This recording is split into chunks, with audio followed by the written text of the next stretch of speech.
Today on the show, we're giving our favorite thing about every WNBA team this season. Locked On Women's Basketball starts now.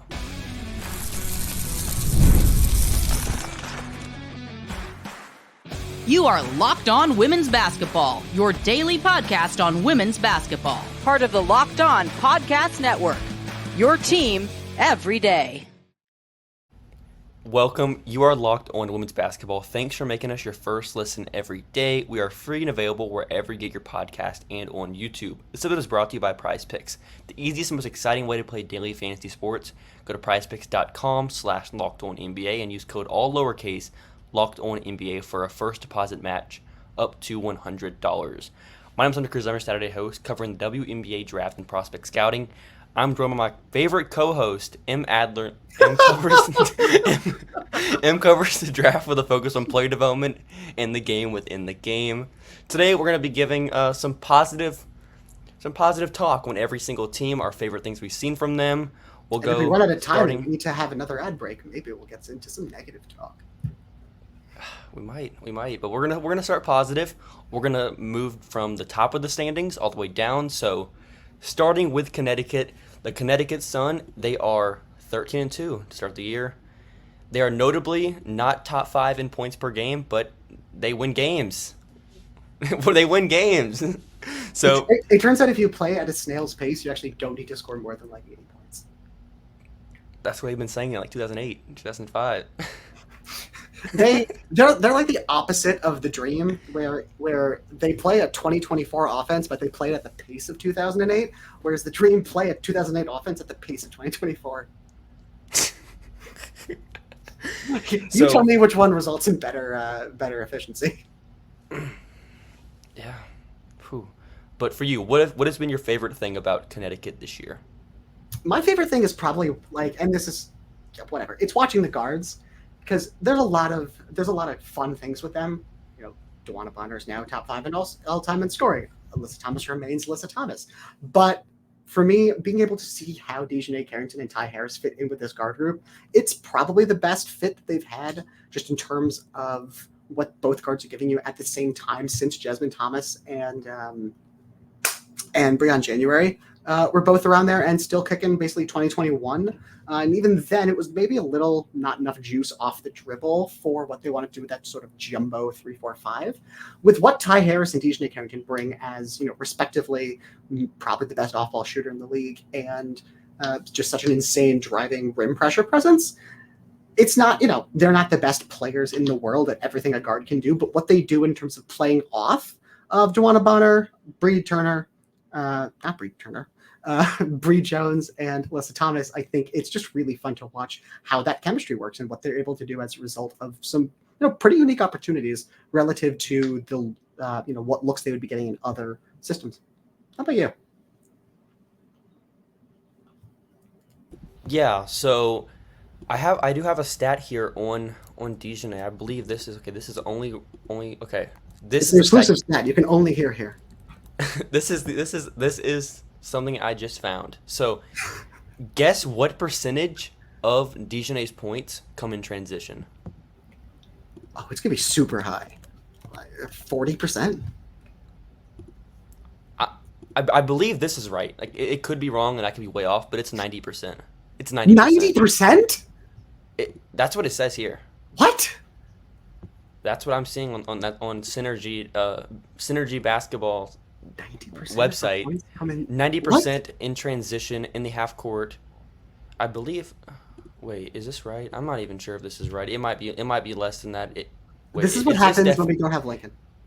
It's definitely less than that. Okay, it's definitely less than 90%. It's definitely less than 90%. Okay, it's 75%. It's 75%. It's still 77%. I'm pretty sure. This is right. Yeah, that's still insane. Anything over 50% is frankly ridiculous. Yeah. Like she's actually an efficient half court scorer. We're not talking about like a track star who can only score. Which you've recently researched as far as the. Yeah, I believe it's like 90% of her transition points are at the rim, so it's not like any transition threes. This is pretty much just like, okay, she's getting downhill. Yeah, so Wonder Court and DeWanna Bonner and mostly Alyssa Thomas will find you. If she starts making her threes, which she's made some more recently, like it's gonna open up even more. Like Right. DiJonai is someone And I if was you're like, a threat to just shoot the ball at all, like for most games, that will be enough to take the gravity to pull defenders away from those the three real non-big whatever you want to call them. Yeah. So moving on to the New York Liberty, second. So your favorite thing is DiJonai's transition scoring? Okay. Yeah, I would just say DiJonai's transition scoring. It's pretty fun. That's fair. New York. We might have the same one here. We might. Okay, you go first then. I would just say, like, it's something I mentioned to you was just the all forward, all wing lineup. I don't know. I like when they That was my it. runner-up. Okay, good. Yeah, keep going. Like, the first time I saw them do it was against Atlanta. I think it was because there was no Sably, so they had Fibic out there. They had and no Sloot. No Sloot, so they had Kennedy Burke, they had Stewie, they had JJ, they had Benijah Laney. They were gonna have some point Stewie there. You had Fibic, like 6'4" too, and like the thing is, and why this they've been can starting work is that lately. they have so much positional passing that it just works. It's so good. It's so much fun because like you have a bunch of players who are very capable on ball, like at the very least capable on ball defenders. Like Sap isn't as much of like just a hot mess off the ball as she used to be. It's still bad, but like she's a perfectly capable on ball defender. So again, you have perfectly capable is your worst sort of on ball defender, and everyone shy of that is just really good. At least you can just switch everything and it works. And you know the worst your primary rim protector while you're switching it's either JJ or it's Stewie. Worst case scenario, it's Benijah Laney or Kayla Thornton. If that's your third best paint help, yeah, sure, that'll rock.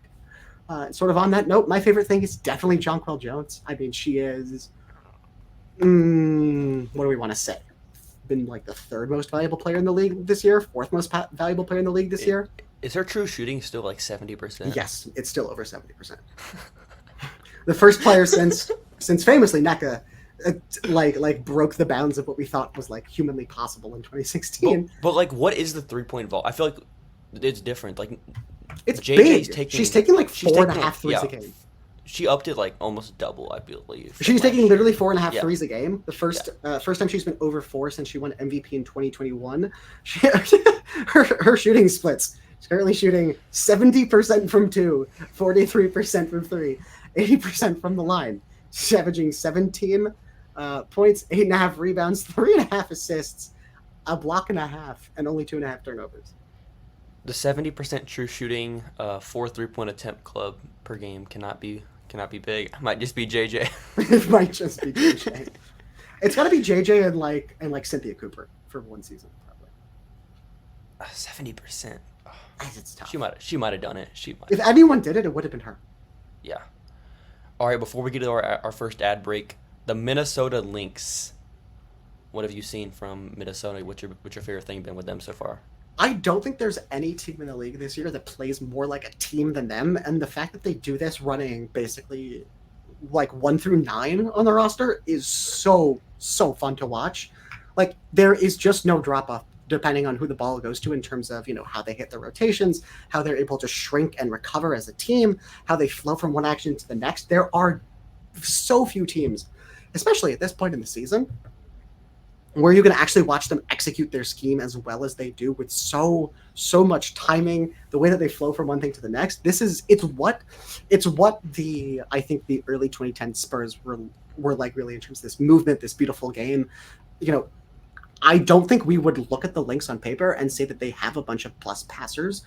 Courtney Williams is a solid passer for one, not plus. I think K-Mac, Carlton. I don't think you look at their playmaking ability and you say that they're exceptional advantage creators for their team, but they make decisions so quickly and so confidently at every position that in totality you get really advanced passing for a team, and it's so much fun. This is what this sport's supposed to be.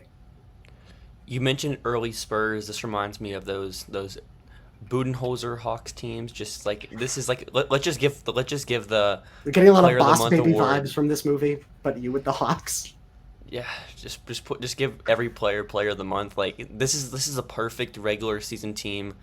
I undervalued how valuable it is to have like 9 to 10 players that you can just put out there at any time, and you're like no drop off. Like you mentioned, there's so many teams that even the best teams, besides maybe you could say New York, where their bench is good. Like these are players that could probably start for some teams. Mm-hmm. And my Quite favorite literally, thing is Natisha Heidemann was a starter last year. A good one. oh yeah, for sure, on a good team. I would say my favorite thing has just been Kayla McBride in general. Oh my but God. her efficiency on, I tweeted this out, like I think it might have changed a little bit, but she's like over 60% on open threes like this year, which is like way better than anybody That's else. insane. That's like Carly Samuelson type crap. I don't like no one else can do that. And it's like how does she somehow? It's what makes this Minnesota offense so good is that whenever you have Nafisa Collier, who is one of the best drivers, going downhill, you got Alana Smith on the perimeter, you have all these players out there. It's like, oh, we forgot about Kayla McBride, and she just scored like 6 points in like 20 seconds. Like that's happened like multiple times this year. Yeah, she's one of like the biggest beneficiaries of how much sort of the passing jumps, because like I talked about, none of these players are necessarily, I should say none of them. Like Fee is an excellent playmaker for a 4, Alana's excellent for a 5, but I think when you look at all these sort of players with how good they are sort of in the team context, that means that if you take one or two of them away, I think the whole suffers more than just like the sum of its parts. So that means that you get players who are benefiting exponentially from adding this sort of thing. And Kayla McBride, because the ball gets to her so much quicker, and you get these better windows to take advantage of. I think even as we thought we were watching the 3-point shooting talent decline in recent years from all-time excellent to merely quite good, turns out no. You increase the windows, you open her windows up a little bit, you can get this crap going again. So much fun. And the thing is like when you don't have a ball stopper on the court, like it's helpful too. We've seen in past years, like not having ball stoppers, like Yeah, there's basically no one on the roster in the up until you get to like, no shade to her, she's like the 10th player on the roster. Until you get to like Popa, there's no one on the roster who isn't like a solid player on both ends. Pretty crazy. And and when she comes in though, she competes on defense at least. Like she's gonna play. Hell yeah. She's gonna play. But after the break, we'll get through the rest of these teams and our favorite things we've seen from them so far this year.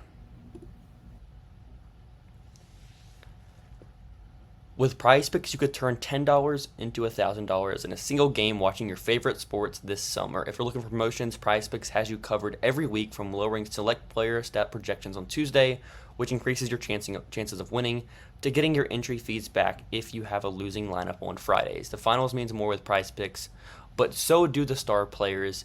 Now the finals are over. Hoops action doesn't stop though on Prize Picks. From Kaylin Clark and Angel Reese to Asia Wilson and Brianna Stewart, you can win up to 100 times your cash watching them ball out. Go to prizepicks.com/LockedOnNBA and use code all lowercase LockedOnNBA for a first deposit match up to $100. If you didn't know already, Locked On Sports Today brings you can't-miss analysis, opinions, and news, streaming 24/7 on YouTube or the free Amazon Fire TV channel app. Part of the Locked On Podcast Network, your team every day. So our next team on this list here, Em, the Seattle Storm. What have we seen from Seattle so far this year? I mean, this might be a little bit of a cop-out, but my favorite thing is Skylar Diggins-Smith. One of my favorite players in the league easily before things went horribly wrong in Phoenix for reasons related more to, let's say, overall organization philosophy than simply availability.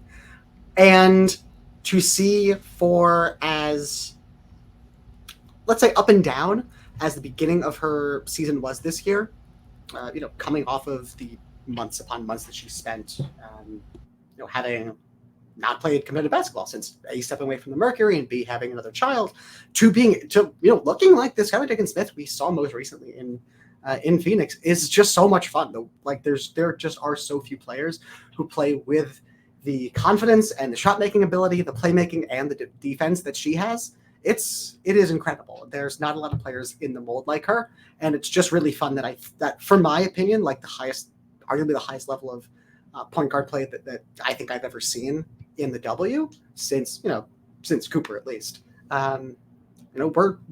She's not quite the same player. No one would be at this stage of their career, their lives, but to get even an approximation of that is so much fun. How about you? For mine, I don't know if this isn't technically fitting the billing of this year. But my favorite thing is the Dallas Wings passing on Jordan Horston twice in the draft, so I can experience Jordan Horston playing in Seattle. Like I don't know how they pass on her twice. Like They're not the only team to pass on her twice. that is true, but You just immediately got sadder thinking about the team that you have to cover. yeah, but with Jordan Horston so far this year, the defense, the impact, Nikias Duncan and Steve Jones, they mentioned something in this vein where it's like you aren't necessarily getting Gabby Williams, but you're getting like Gabby Williams light type impact with Jordan Horston, the positional passing, the defensive impact, the cutting, just it's all there, and you could probably say Jordan like has a higher chance of being a shooter possibly. Like there's for sure. I would just say.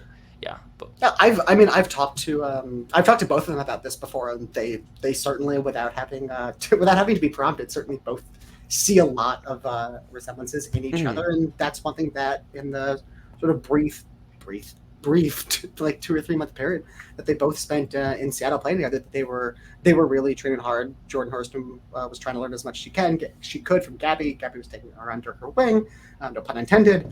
And yeah, I mean, it's a shame that we don't have that this year, and hopefully that can make a return, because it's just so much fun.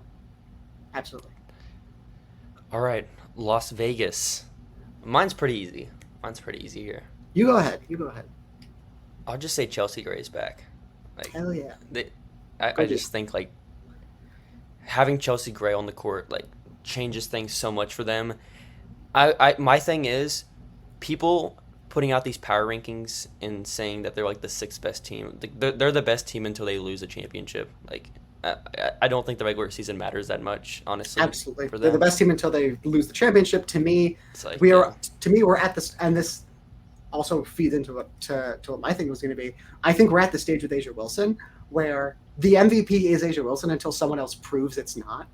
I don't think this is like this to me. It's not like last year. It's not no, A'ja went before. Yeah, it's not like last year where we come into the year and we're like, all right, who's the best player? To me, it's okay. Here's A'ja Wilson. Does anyone look like this? Is anyone like approximating this? I'm not saying that the answer is yes or it's no right now. Stewie just had maybe the best game that anyone not named A'ja has had this season, and has genuinely been maybe the best defensive player in the league.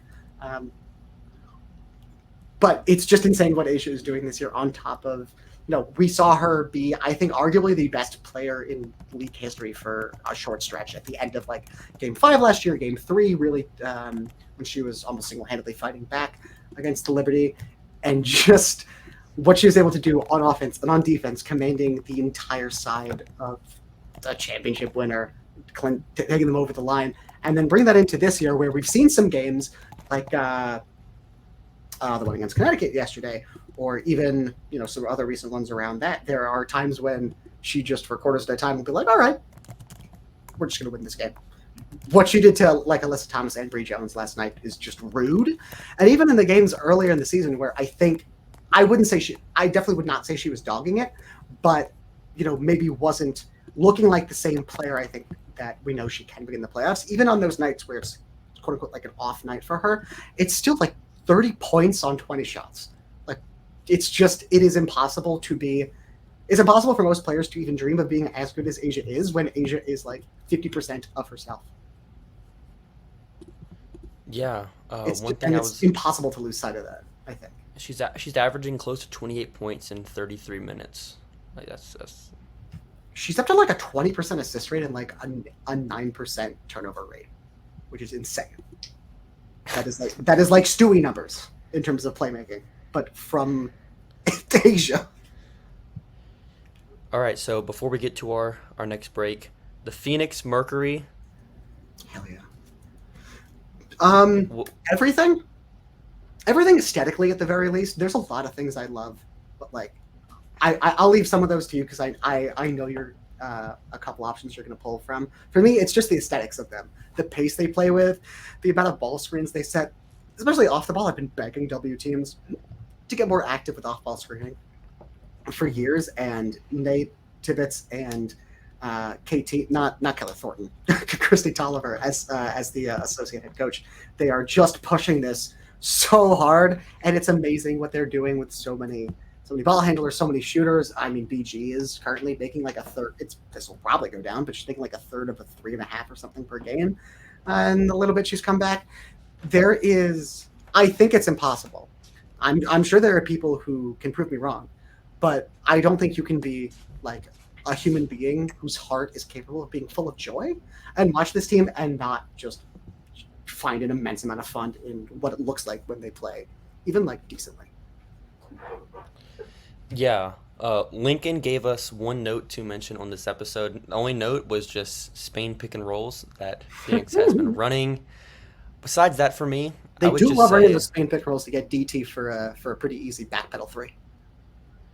I would just say for me, I would just say Kalia Copper has just been like, she's just been awesome. And I would say like, in those early games, no BG, she's been unreal. And you can see the upper level she's hitting with like a more modern offense. Like there was the offense wasn't awful in Chicago. Like it's better than some teams, but like what they do and how it maximizes her skill set, I mean, it's incredible to watch. Yeah, you're going from someone who in like a very normally good system was a very, very good offensive player and what even had a fairly more efficient shot profile, I think, than most wings. You go and you just supercharge the amount of space and ball movement she gets, and the fact that there's even fewer defenders who, just because of team rotational shells, are able to play her straight up without basically having to close out on her all the time. And yeah, it just supercharges it. This is what happens when you increase space and pace, is you can get these hyper athletic wings just destroying everything. Also, shout out to Natasha Cloud's defense.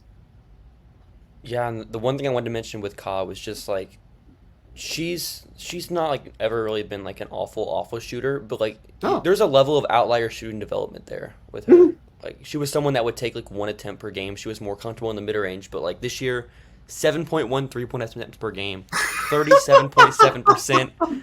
Last year, 7 3-point attempts for Ka is so funny. Last year was 4.5, 40%, and like it's been on an upward climb since pretty much since she's got to Chicago. I want to be clear. I mean, 7 3-point attempts is so funny in like a good way, because like you think about Kalia Copper as like an excellent, as like Finals MVP, you don't think about 7 3-point attempts a game. 7 3-point attempts, but while also taking 1.5 more free throw attempts per game. It's not like she's just bombing away. Like it's still the downhill driving creation. Like it's insane. Mm-hmm. But after the break, we're going to be getting into the not-so-fun teams. There's some fun teams in here, but these are the teams that I would say there's a clear separation after these top teams on who have been the best teams so far this year.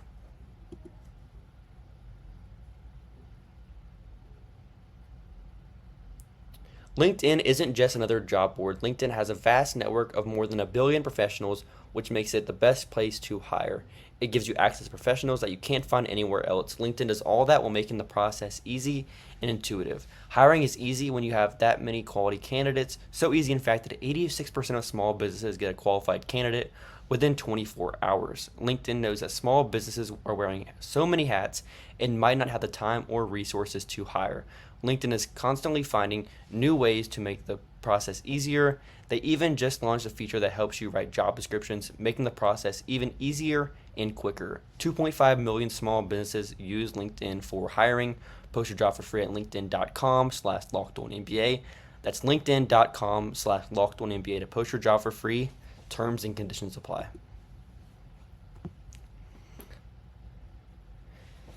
In this last segment, we'll talk about Atlanta, we'll talk about Indiana, Chicago, LA, Dallas, and Washington. But first, the Atlanta Dream. Em, I'll let you start with Atlanta. So generous of you. I know. I actually wasn't prepared for this. I think the most fun thing about the Dream, I say stalling while my head wraps around it, is unfortunately she's injured, but Ryan Howard, as far as a shot-making wing, as far as defensive wing, as far as someone who just does a bunch of stuff, is just so much fun. I think yes. What I was going to say with Ryan's defense is it is impressive that they are like a top 5, top 6 defense while having 2 centers on the court that like Tina Charles. Neither of which are good rim protectors. Tina Charles, like I don't say blocks like okay, this is a good defender, but Tina Charles has not gotten more than one block in a game this year, and she's had so many 0 block games. Like that's not like it's like right. Like she wasn't like there were times when she wasn't a terrible defender through the course of her career, but she's not someone you're expecting to be a particularly great defender. And Cheyenne Parker she's been better than Cheyenne, but she's also not been like great. Yeah, and Cheyenne Parker Tyus was someone who was, a solid post defender, in Atlanta generally, but really relied on that secondary rim protection from Ryan Howard and Nia Coffey. And Ryan Howard just keeps doing that shit and keeps being such an incredibly fun shooter. I think the shots she's getting, even if the stats don't show it, I think it has been apparent that she's becoming even better at getting into rhythms quickly and being able to really hunt for good shots, even given her propensity for pull-up middies. If it works, it works, and I think it works. The one good thing about Atlanta this year is I believe they are first or second in mid-range shooting. Good for them. I thought you were going to say the one good thing is the season's almost halfway over. I guess that too, but I would say my thing is just that Jordan Canada is back. I've talked about it before on the show. They have no advantage creation. They have no downhill creation on this team. With running out, Alicia Gray. Oh, that was what I was going to say. Sorry. I mean, I feel like it's different though. Right, Alicia Gray isn't passing out of these advantages to keep the defense in rotation.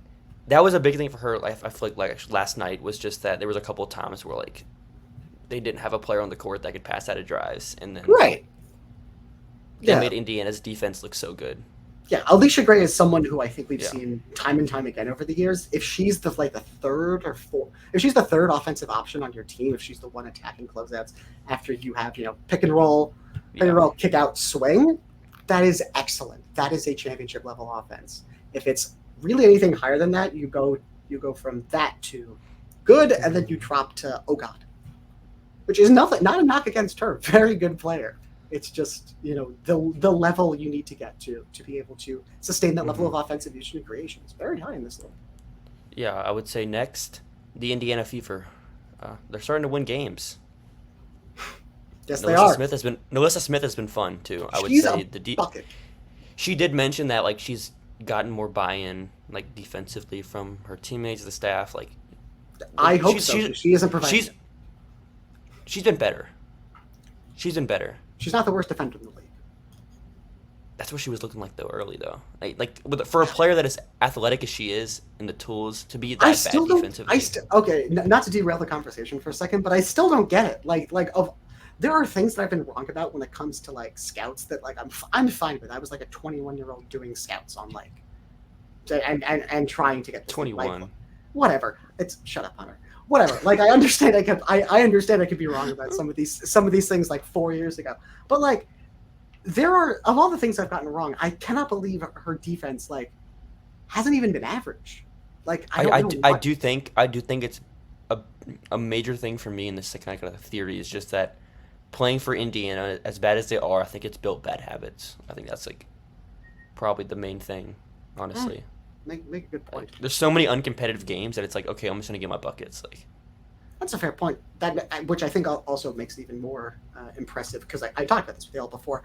It makes it even impressive how good and disciplined Satu Sabali is because of how many times she had to literally run halfway across the court to make a help rotation that she shouldn't have been expected to do in those first couple of years in Dallas.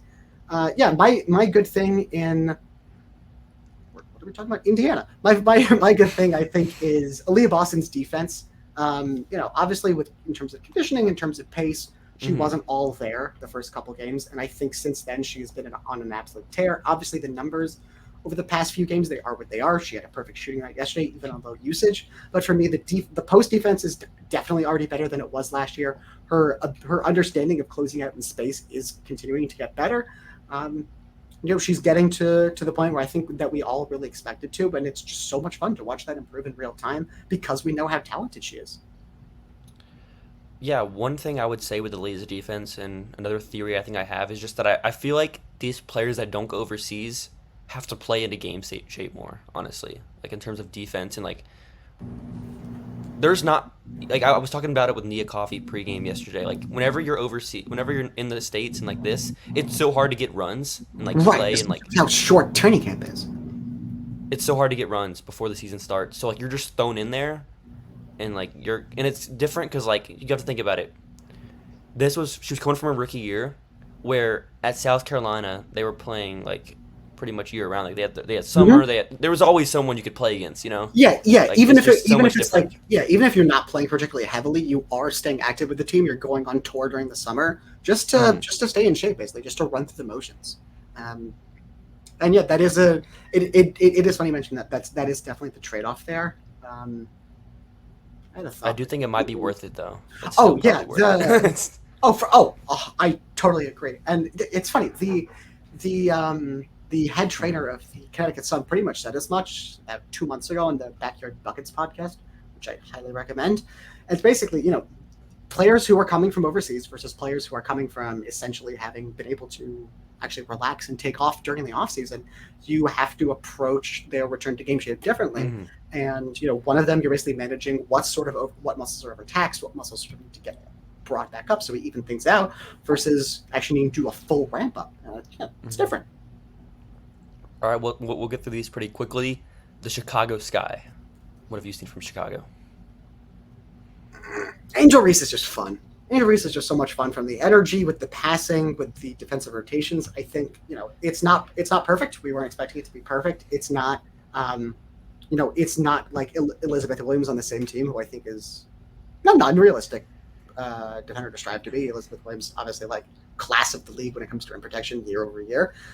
It is very sad that Elizabeth Williams is no longer playing alongside her because of how good that fit was. But again, the energy and the rotations for a rookie are really, really solid and just really fun to watch. And it's been super encouraging to see how that fit's gone and what that team's able to do, sort of mixing her in with the other veterans.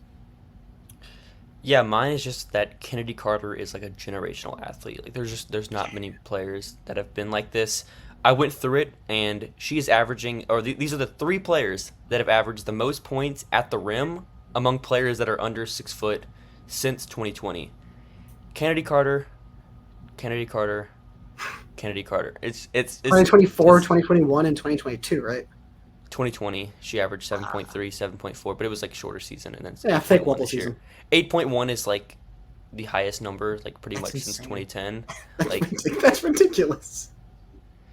8 points at the rim. Yeah, she's one of the 2 reasons why. And she's driving. She's driving too. It doesn't matter. It doesn't matter. Yeah, she's one of like the 2 reasons why my extremely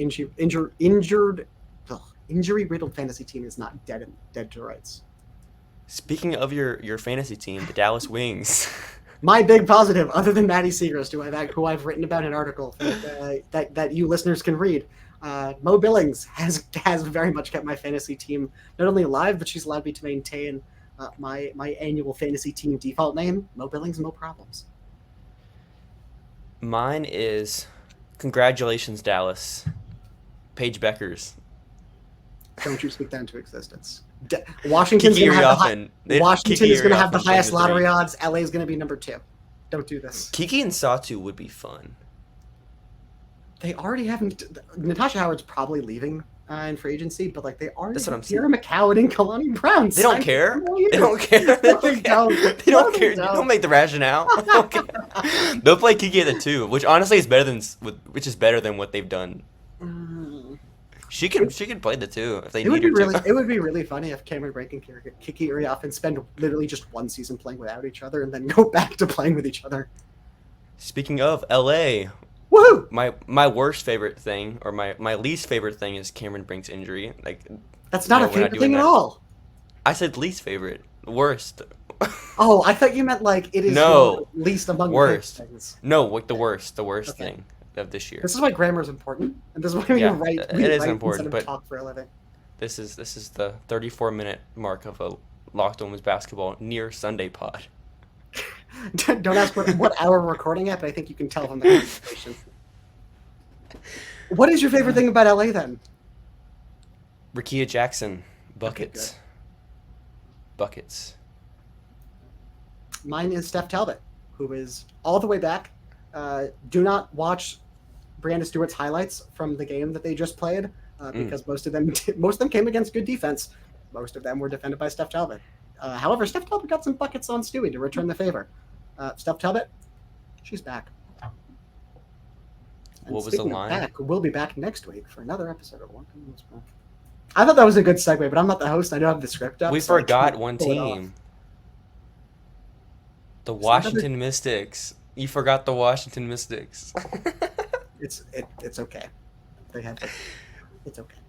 I would just say positional passing. Like they swing the ball quickly. They get shots and they miss the shot sometimes, but they make the shot sometimes. I would say Aaliyah Edwards has been so good that I can spend probably like 3 years just taking a victory lap off of how good she is and using that as an excuse for why you should read our writing. Speaking of our writing, Hunter, where can people check us out in between podcasts? I'm great at segues. Yeah. Read our work. Emily Angsler also has been good. Yeah, it's Pride Night, baby. But yeah, that's a win for the girlies. But thanks, man. Awesome basketball. Your first listen every day. Join Team at the next week for continued coverage of the WNBA. Make your second listen Locked On Sports Today the first ever national sports 24/7 streaming channel on YouTube. Have a great rest of your week, everyone. Bye.